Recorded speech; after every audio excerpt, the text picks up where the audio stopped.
All right, now let's look at changing the sizing of the document. Many times you'll need to usually lower the size of the document in order to meet some kind of requirements for uploading. So if you go into the image, this is where we're going to find our image size and canvas size, and these are the two important ones. If we click on image size, it gives us an option. It tells us first, this image saved is 43.9 megabytes, which is a pretty big image. These are the dimensions. And then this is if we were to print it in a 1-to-1 ratio, it's 16 inches by 10.5 or so. And that's at 300 pixels per inch. 300 pixels per inch is what a digital camera will come or will take the images in.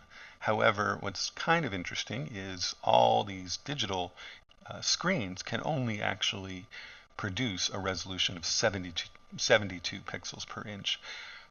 So it's a little bit confusing, but just remember 72 is what a screen can produce. However, cameras produce 300. And generally, when you print something out, you want that resolution at least 150 pixels per inch or higher. The higher, the better the print, especially if you're enlarging. And so what we can do is change it. Now we can make it smaller, so let's maybe have this. And so now it's 8 by 5. And when we do that, we're going to get a smaller image. I'm going to undo that. I'm going to go back, and instead of that, I'm going to just change the resolution to 72. And it's going to, notice down here, that's 50%, and that's 100%. So it's obviously made it much smaller. Oops. All right, and then I think I just undid some of this curves adjustment. I can go back to image size. And so what we may want to, what usually you need to do is reduce that image size, the amount of data.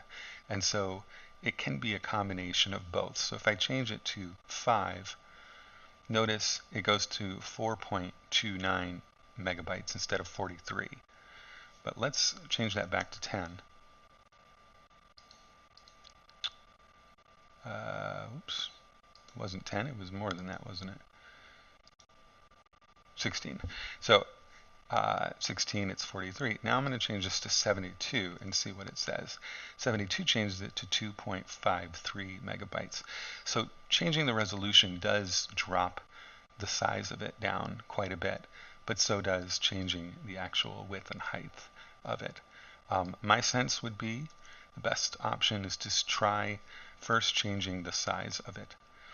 Now, if you don't want to do that, there's one last option, and that is when you go to save it, save as, and we're going to save it as a JPEG, and we'll just add an extra little letter onto here so that it doesn't overwrite. This gives you the file quality.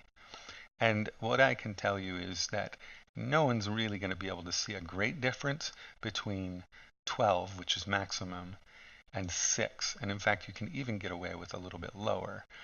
But notice 12 shows that the file as a JPEG will be 16.3 megapixels.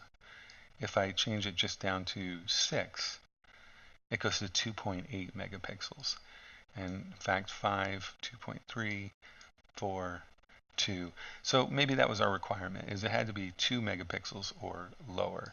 So then when I save it, I'm going to also do something else. I'm going to save as a JPEG. I'm going to give it even a different name. And I'm going to save it as the highest level, which is 12. Now, if I come over here and open these up, okay, these were the two that I saved. So I'm going to put that one there. I'm going to put that one there. Can you see a great difference? Even if I zoom in here.